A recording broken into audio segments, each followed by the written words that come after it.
what happens when two disciplines come together.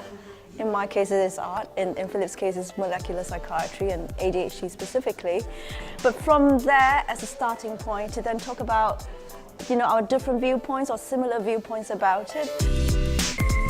But Kai's approach was really kind of slightly novel as well, because it was more about using art as a type of research in its own right, but actually making people really think about it and come up with new ideas.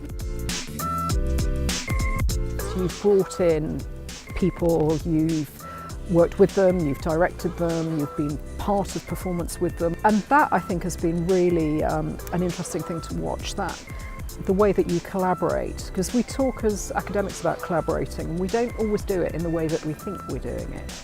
I think the fruits of this kind of pairing have to do with both of us taking deep breaths and standing back from our work and looking at it through a different set of eyes.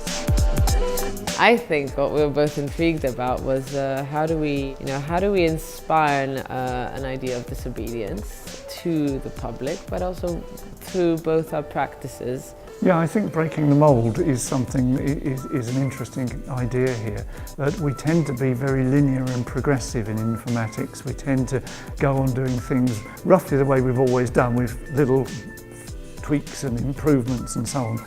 And working with Nasir gave us the opportunity perhaps to introduce some really fresh thinking and to introduce the possibility of doing something that was really very different.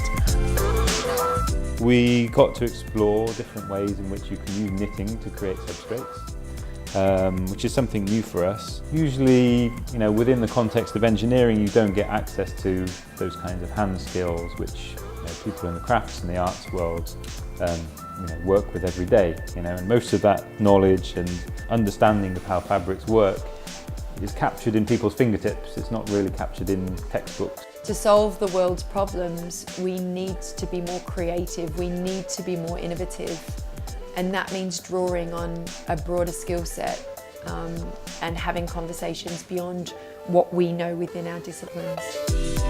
It's been really, really fantastic to be able to, I think, have ideas and then to come and just talk about them freely with people in the research groups. I know that they're always going to have something interesting or a new perspective on whatever idea I have.